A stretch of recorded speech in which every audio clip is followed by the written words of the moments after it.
The Eastern Conference doesn't resemble the conference we watched just a year ago. LeBron James is now in Philadelphia. Giannis Antetokounmpo reportedly landed in Miami. Boston broke apart a championship core.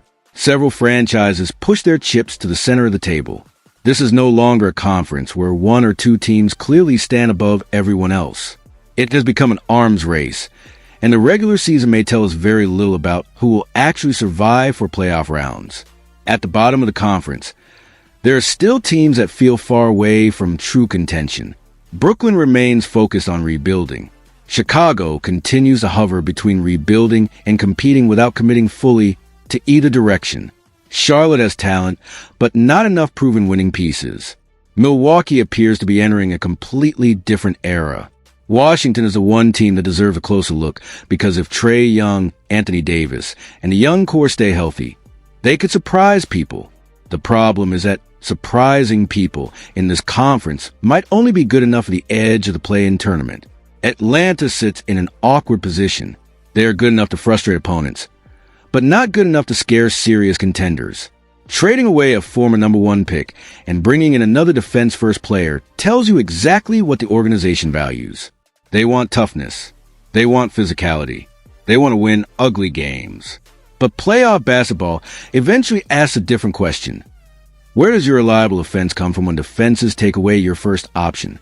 Jalen Johnson has shown flashes of becoming a star.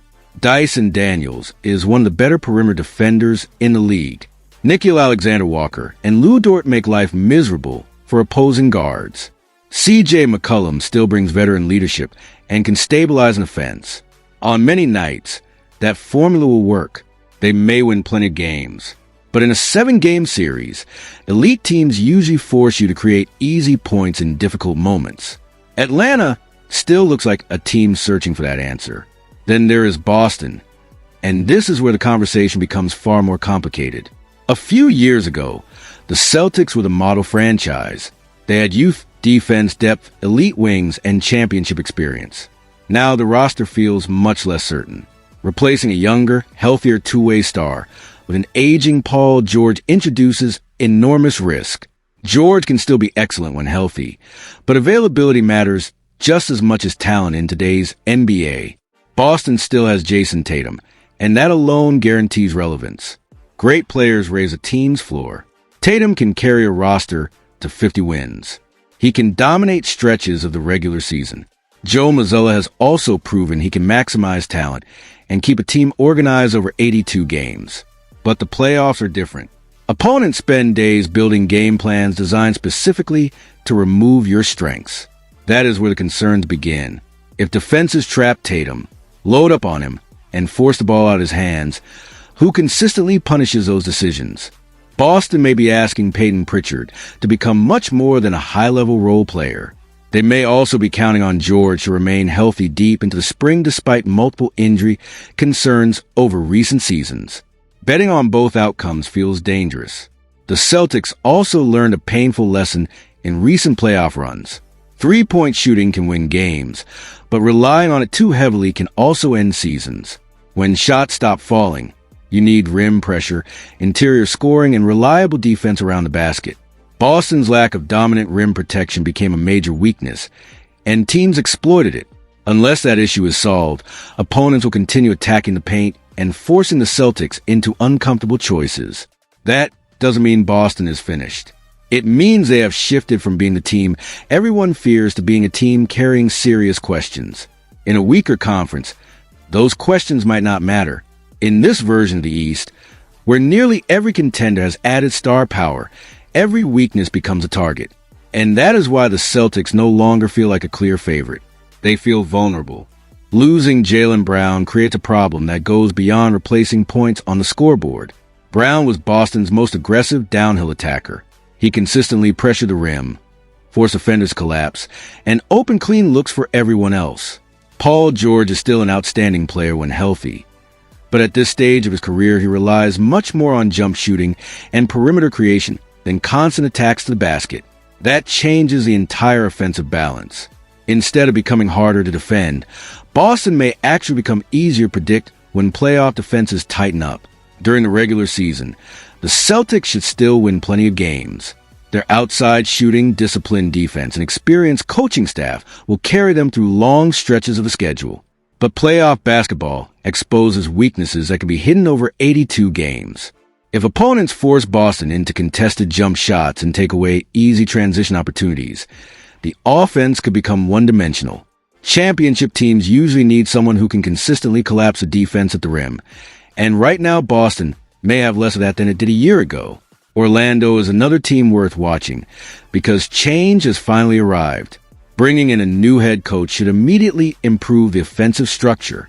Last season, the Magic often looked like they were asking Paolo Banchero and Franz Wagner to solve every possession by themselves. Too many trips down the floor ended with isolation plays and difficult shots. Modern NBA offenses thrive on movement, spacing, quick decisions, and creating easy opportunities. Orlando rarely played that way. A different coaching philosophy could unlock much more from a roster that already has plenty of talent. Everything still revolves around Paolo Banchero. During the regular season, his production was solid but inconsistent. Once the playoffs began, however, he looked like an entirely different player. He embraced pressure, attacked without hesitation, and showed flashes of becoming one of the league's true franchise stars. Some elite players have a reputation for saving their best basketball for the postseason, and Banchero may be developing into that kind of competitor. The challenge now is proving he can maintain that same level from October through April instead of waiting until the playoffs arrive. Health also remains a major concern. Banchero and Franz Wagner have both missed valuable time over recent seasons.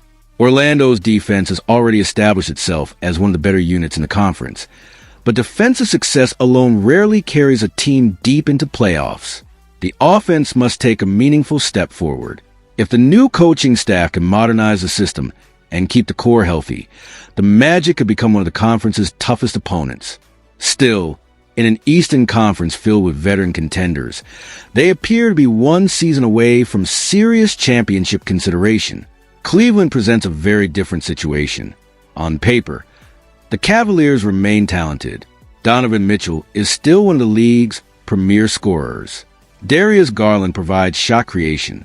Evan Mobley continues to develop into one of basketball's best offensive big men. Jarrett Allen remains reliable inside, but talent has never been Cleveland's biggest issue. The question has always been whether this group has a true playoff identity.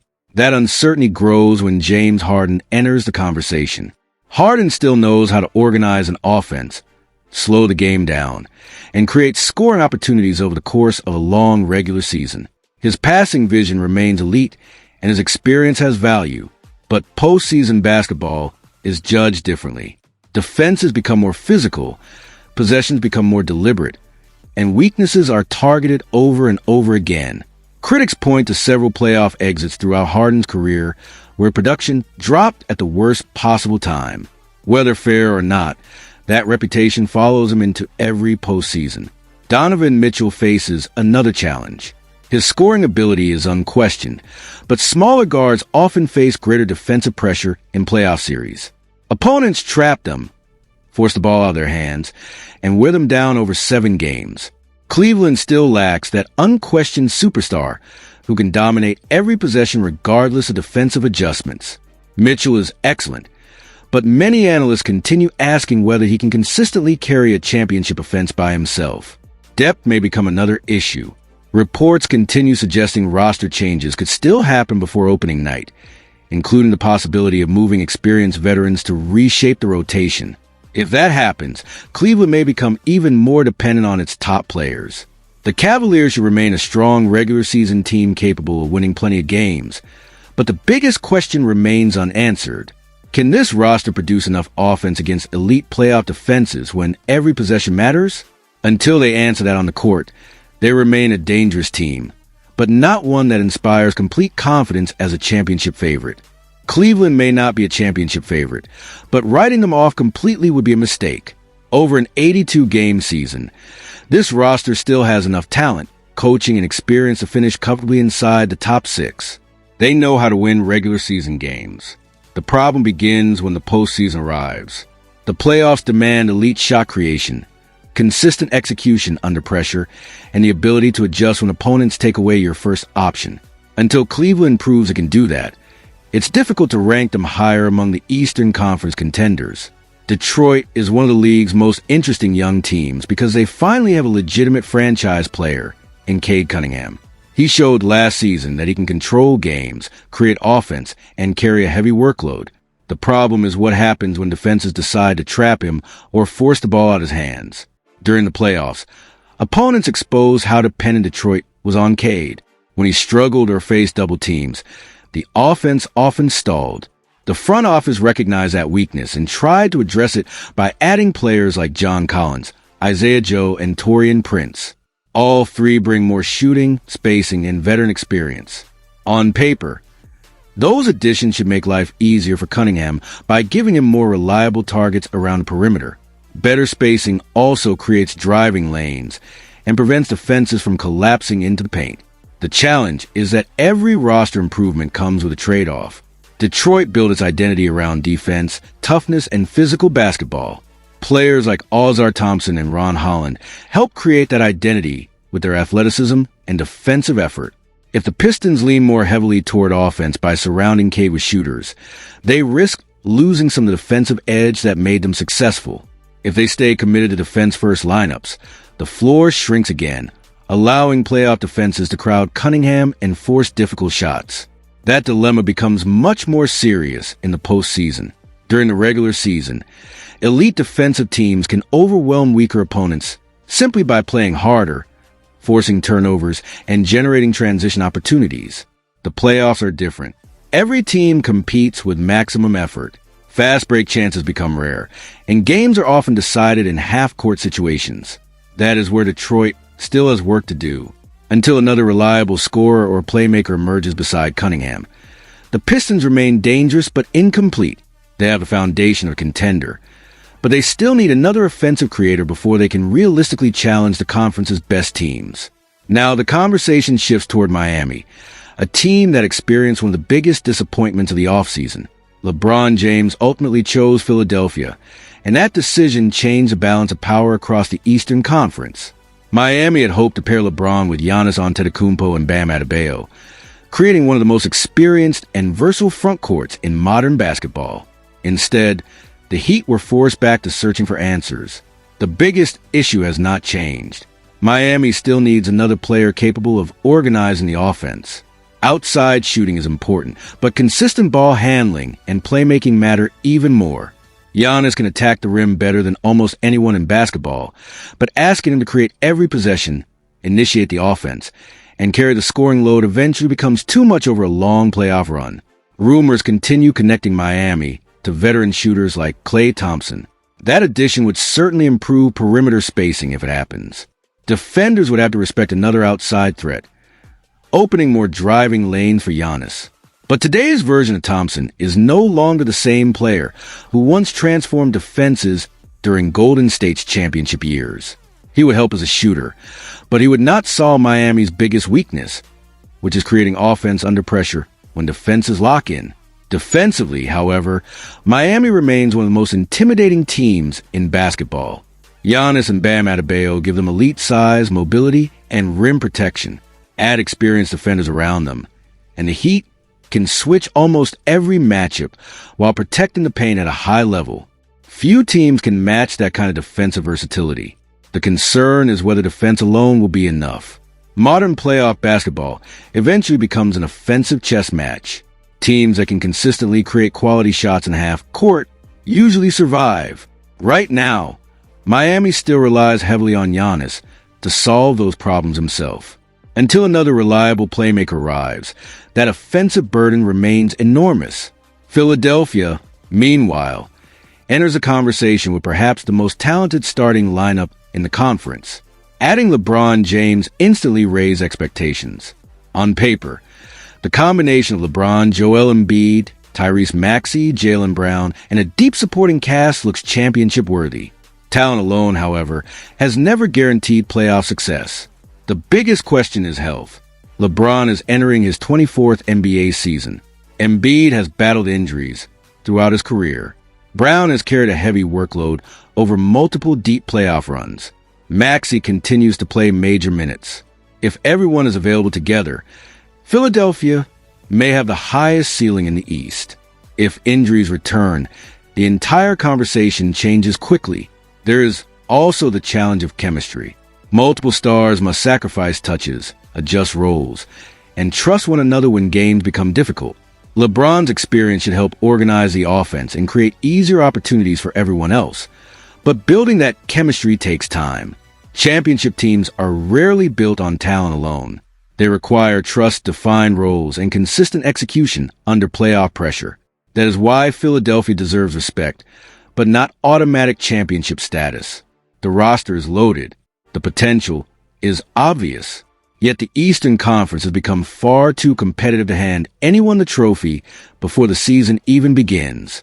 Every contender still carries major questions, and Philadelphia is no exception. On paper, adding LeBron James instantly raises Philadelphia's ceiling. There is no question the roster is stronger than it was a season ago. His basketball IQ, leadership, passing, and experience solve several problems the 76ers have struggled with for years. But improving a roster and building a championship team are two different things. The fit still comes with serious questions, and those questions become much bigger once the playoffs begin. The biggest improvement comes on offense. Before LeBron arrived, Philadelphia had several talented scorers but very little organization. Tyrese Maxey thrives attacking in transition. Jaylen Brown prefers creating with the ball. Joel Embiid wants touches in the post. Without a true floor general, too many possessions turn into isolation basketball. LeBron changes that immediately. Even at this stage of his career, he remains one of the smartest playmakers in the NBA. He can slow the game down, recognize defensive adjustments before they happen, and put teammates in better scoring positions, instead of every possession depending on individual talent. Philadelphia can finally operate with structure. The transition game could become one of the fastest in basketball. Maxey remains one of the quickest guards in the league. Brown is dangerous in the open floor. LeBron has always been among the best transition decision-makers in NBA history.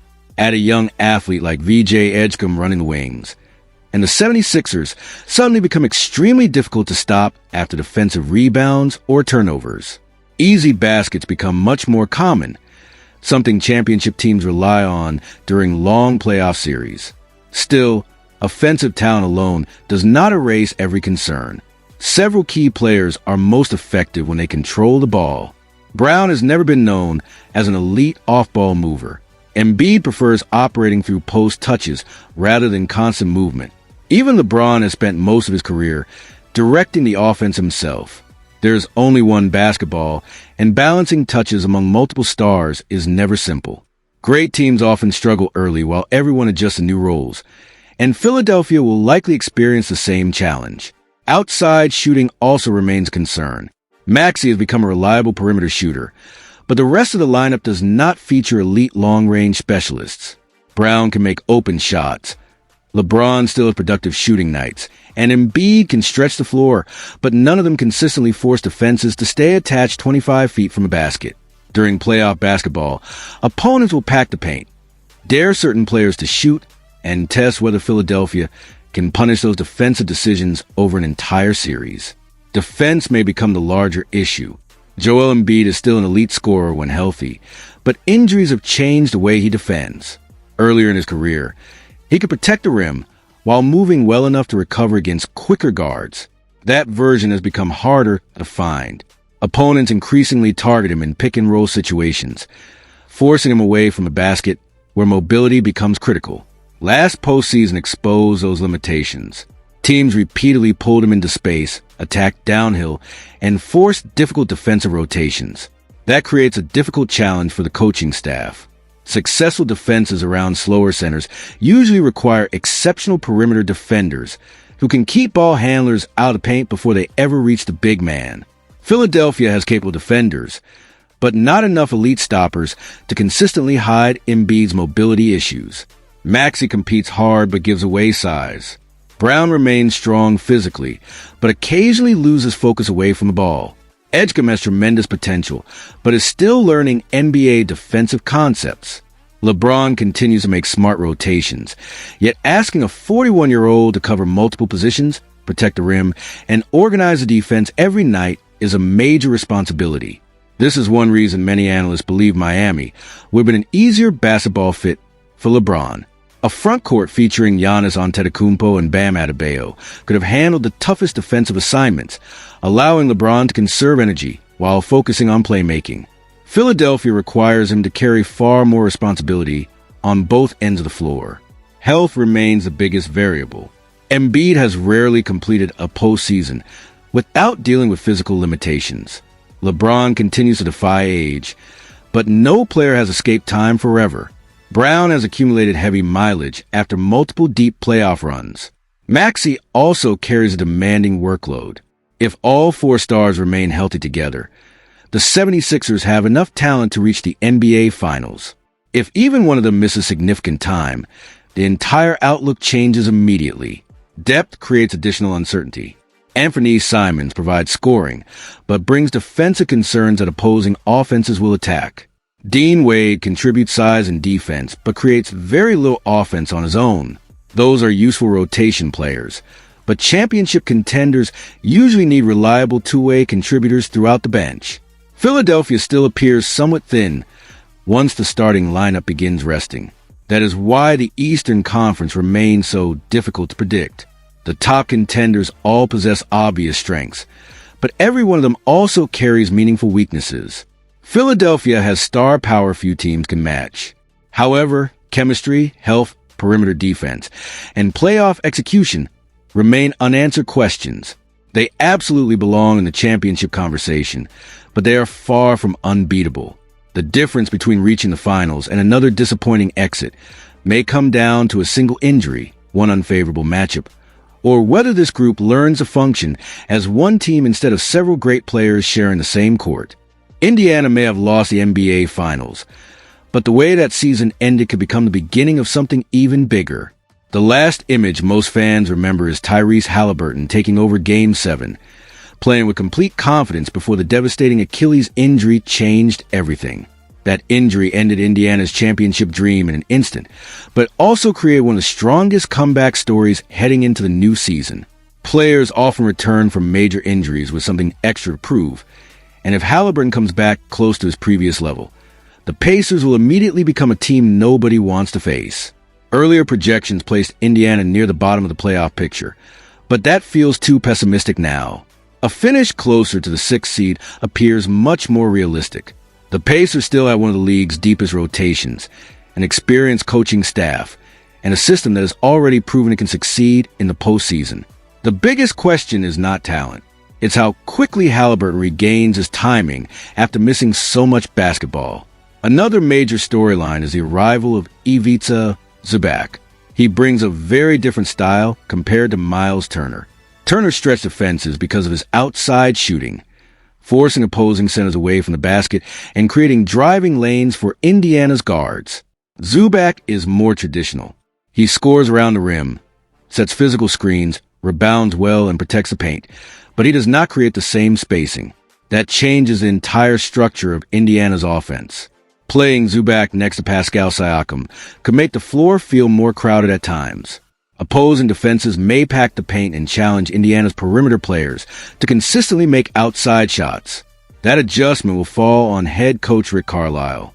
Throughout his career, Carlisle has shown an ability to redesign offensive systems around the strengths of his roster, and this season may become another example of that coaching flexibility.